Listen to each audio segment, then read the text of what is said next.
Episode की शुरुआत में नुआन ऑफिस में होती है। वो सोचती है कि इस बार तो उसने ब्लाइंड बॉक्स खोला भी नहीं था, तो भला ये कैसे ऑपरेट होता है। और वो डिसाइड करती है कि वो इसका पता लगाएगी कि आखिर ये सब कैसे हो रहा है। जब नुआन ऑफिस से जाती है तो थोड़ी दूर से उसे शूकान जाते हुए देखता है, जिसने मास्क पहना हुआ था।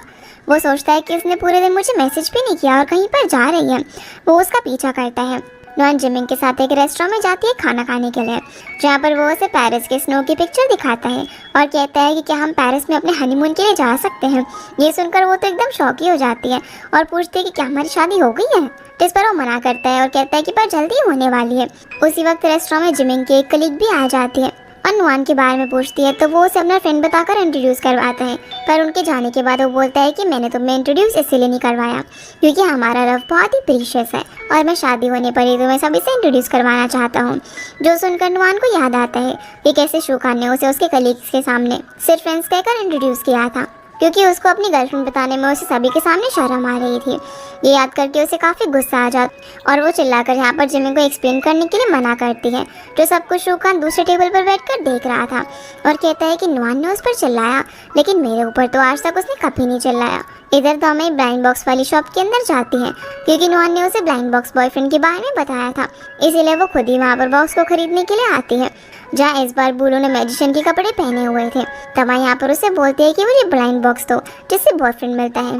तो वो उसे कहता है कि अगर मैन चाहिए तो बाहर जाकर ढूंढो ना, यहाँ पर ऐसी कोई भी चीज़ नहीं मिलती। जिसकी ऐसी बातें सुनकर वो फ्रस्ट्रेट होकर वहाँ से बहुत सारे ब्लाइंड बॉक्स खरीद कर चली जाती है। वो उन सभी को खोल कर देखती है, लेकिन उसके अंदर एक भी नुआन जैसा ब्लाइंड बॉक्स नहीं मिलता। इधर जिमिंग नुआन को घर छोड़ने के लिए आता है और जब वो बिल्डिंग में जाने वाली थी तो वो उसका हाथ पकड़कर कहता है कि उसने उसे इंट्रोड्यूस इसलिए नहीं करवाया क्योंकि तुम हमारे रिलेशनशिप के बारे में क्या सोचती हुई मैं जानना चाहता था, और उसे नाराज़ ना होने के लिए कहकर उसकी नोज़ को टच करता है। वो बोलता है कि वो उसे सैटरडे को 2 बजे पिक करने के लिए आएगा, जिस पर वो हाँ बोलकर चली जाती है। जो सब कुछ शूकान देखते हैं और काफ़ी गुस्सा हो जाता है। अब जैसे ही नुआन बिल्डिंग में जाने वाली थी तभी शूकान चिल्लाते हुए पूछता है कि तुम्हें कौन छोड़ने के लिए आया था, और यही वो पर्सन है जिसकी वजह से तुमने मुझे ब्लॉक किया हुआ है। वो उससे कहती है कि हमारा ब्रेकअप हो गया है और तुम्हें ये जानने की ज़रूरत नहीं है कि वो पर्सन कौन था। तो शूकान यहाँ पर उसका हाथ पकड़कर कहता है कि तुम ना तो इतनी ब्यूटीफुल हो और ऊपर से बेवकूफ़ भी हो, उस इंसान की ज़रूर कुछ बुरे इंटेंशन होंगे। नुआन उसे यहाँ पर अपना हाथ छोड़ने के लिए कहती है, पर वो नहीं छोड़ता और उसे एक चांस देने के लिए बोलता है। तभी अंदर से वॉचमैन निकल कर आता है और उसे रोकने लगता है। नुआन उसे बोल देती है कि अब वो ये सब और नहीं कर सकती, वो बहुत ज़्यादा टायर्ड हो चुकी है, और ये बोलकर चली जाती है। जिसके बाद हम शूकान को डिनर करता हुआ देखते हैं, जहाँ पर एक कपल मूवी के प्लॉट को लेकर बहुत ज़ोर ज़ोर से चिल्ला कर डिस्कशन कर रहे होते हैं। जो सुनकर शूकान चिल्लाकर उन्हें शांत रहने के लिए कहता है और उस लड़की से बोलता है कि तुम्हें ना इससे ब्रेकअप कर लेना चाहिए। ये सुनकर वो जो लड़का होता है वो उसे पिटाई कर देता है और दोनों में यहाँ पर फाइट हो जाती है, जिसकी वजह से अब शूकान की नाक से खून निकल रहा था। उसे ऐसी हालत में देखकर स्टॉल की जो आंटी होती हैं वो उससे पूछती है कि क्या हुआ है, तो वो उन्हें बता देता है कि उसकी गर्लफ्रेंड से ब्रेकअप हो गया है, जिस चीज़ के लिए बहुत ज़्यादा रिग्रेट कर रहे हैं क्योंकि किसी ने भी उसे अभी तक इतने अच्छे से ट्रीट नहीं किया था। तो वो आंटी उसे फिर से उसके पीछे जाने के लिए कहती है और वो उसे ये भी समझाती है कि कैसे किसी पर्सन के जाने के बाद ही उसकी इंपॉर्टेंस हमें पता चलती है। अगले दिन अब नुआन जिमिंग के इंटरव्यू की रिकॉर्डिंग ढूंढती है, लेकिन वो उसे नहीं मिलती क्योंकि उसने उसे नहीं की होती। अब जब वो ये बात अपने बॉस को बताने के लिए जाने वाली थी तभी वो उसकी बेटी के साथ सैटरडे को ब्यूटी सैलून जाने की बात याद दिलाते हैं, पर वो उन्हें बोलती है कि वो नहीं जा पाएगी क्योंकि उसे सैटरडे को जिमिंग के साथ जाना था। वो बॉस को बोलती है कि वो सैटरडे को छोड़कर किसी और दिन उसके साथ चली जाएगी।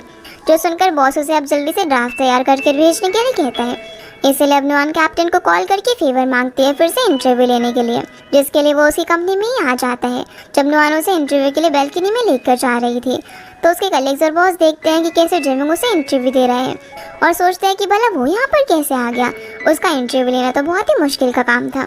इधर नुआन वापस से इंटरव्यू लेती है, जहाँ वो उसे बोलता है कि पिछली बार तुमने जो मुझसे आखिरी सवाल पूछा था मैं उसका जवाब देना चाहता हूँ कि मैं जिसे पसंद करता हूँ उससे ही शादी करूँगा।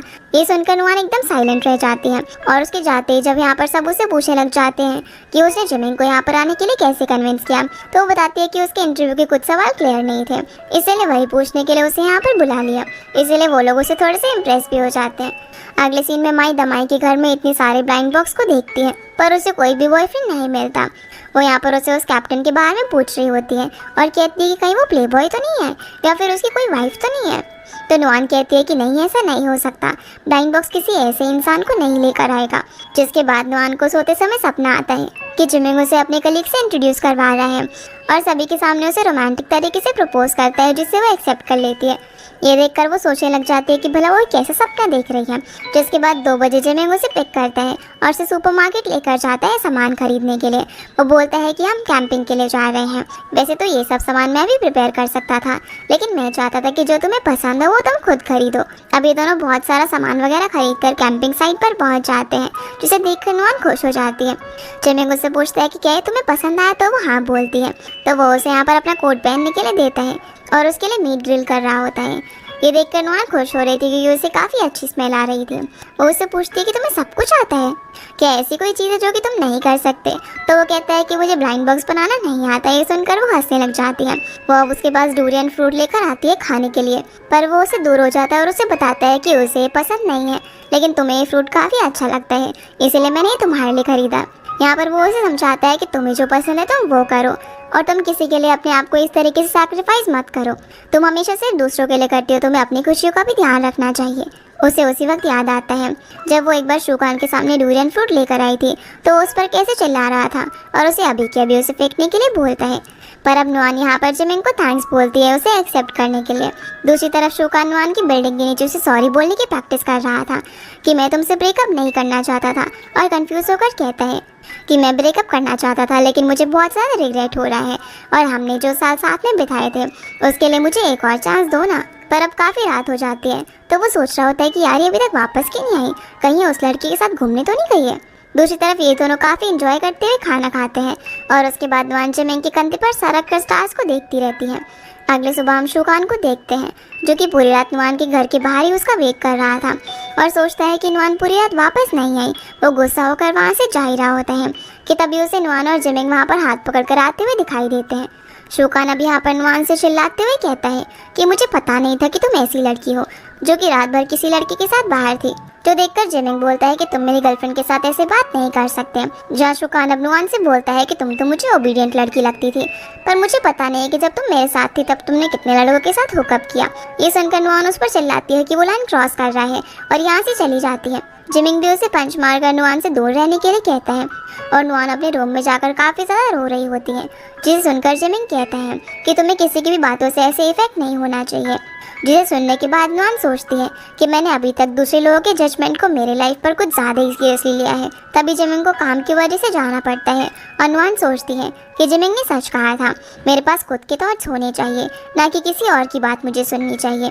अब जिमिंग अपनी फ्लाइट के लिए जा रहा होता है तो नुआन उसे गुड बाय बोलने के लिए आती है और कहती है कि थैंक यू मेरे साथ 3 दिन स्पेंड करने के लिए। जिमिंग बोलता है कि मेरे वापस आने के बाद हम शादी कर लेंगे, पर नुआन कुछ नहीं बोलती क्योंकि उसे पता था कि टाइम खत्म होने पर वो सब कुछ भूल जाएगा। अगले दिन अब क्योंकि नुआन के ऑफिस की छुट्टी होती है तो वो अपने पूरे घर का सारा काम वगैरह कर रही होती है। इस बीच उसे गलती से एक ब्लाइंड बॉक्स नीचे गिरकर ओपन हो जाता है, पर वो इस चीज़ पर ध्यान नहीं देती और नहाने के लिए चली जाती है। अब वो जैसे ही नहाकर टावर में बाहर आती है तो उसके लिए बाहर उसका नया ब्लाइंड बॉक्स बॉयफ्रेंड वेट कर रहा था, जिसे देखकर वो चिल्लाकर अंदर आ जाती है और पूछती है कि तुम कौन हो। तो बताता है कि मैंने कहा था ना कि क्लास होती ही मैं वापस आने वाला हूँ। तभी नुआन को याद आता है कि शॉप ओनर ने उसे एक ब्लाइंड बॉक्स दिया था जो कि गलती से उससे अभी सफाई करते हुए खुल गया होगा। इस लड़के का नाम यूलेन होता है। वो उसे बोलता है कि अगर तुम्हारा हो गया हो तो मुझे शावर लेना है, मैं बास्केटबॉल खेलने के बाद बहुत ज़्यादा पसीने में हो गया था। अब जब वो नहा रहा होता है तो वो उसका कॉलेज कार्ड देखती है, जिससे उसे पता चलता है कि वो एक स्टूडेंट है। जो सब देखकर वो दमाई को कॉल भी करती है कि कैसे उसे एक और बॉयफ्रेंड मिल गया है, लेकिन वो उसकी बात नहीं मानती। इसी बीच यूलेन शावर लेकर आ जाता है, जिसे ऐसे बिना कपड़ों के अपने सामने देखकर वो काफ़ी ज़्यादा ऑकवर्ड फील कर रही थी। यूलेन फिर अब दोनों के लिए खाना बनाता है जो कि बहुत ज़्यादा अच्छा बना था। खाते वक्त वो उसे दिखाता है कि उसने सोशल मीडिया पर जो वीडियो डाला था उससे उसके कितने ज़्यादा फॉलोअर्स हो गए हैं। ये देखकर नुआन उसे स्मॉल स्टार कहकर बुलाती है। इसी बीच यूलेन उसकी आंखों के नीचे डार्क सर्कल्स देखते हैं और बोलते हैं कि क्या ऑफिस में फिर से वो लेडीज तुम्हें परेशान कर रही है क्या। जिस पर नुआन या मन में सोचने लग जाती है कि अगर मैंने उस ब्लाइंड बॉक्स को गलती से नहीं गिराया होता तो मैं अभी घर के अंदर आराम से रिलैक्स कर रही होती। पर अब यूलेन भी उसे रिलैक्स करवाने के लिए कहीं पर लेकर जाता है, दूसरी तरफ शूकान जॉब के लिए इंटरव्यू देने के लिए आया हुआ था और काफ़ी ज़्यादा नर्वस होता है, जहाँ उसे इस बार भी जॉब नहीं मिलती। इधर यूलिन नुआन को एक गेमिंग आर्केड के अंदर लेकर आया हुआ था, जहाँ पर दोनों बहुत सारे गेम्स खेलते और काफ़ी ज़्यादा मस्ती कर रहे थे। जिस बीच उन्हें शूकान का फ्रेंड देख लेता है और उसे बताता है कि उसने अभी नुआन को किसी यंग लड़के के साथ देखा, जो सुनकर वो फटाफट से उस जगह पर आने के लिए निकल जाता है। पर जब तक वो वहाँ पर पहुँचता है वो लोग यहाँ से जा चुके थे। इधर हम इन दोनों को साथ में देख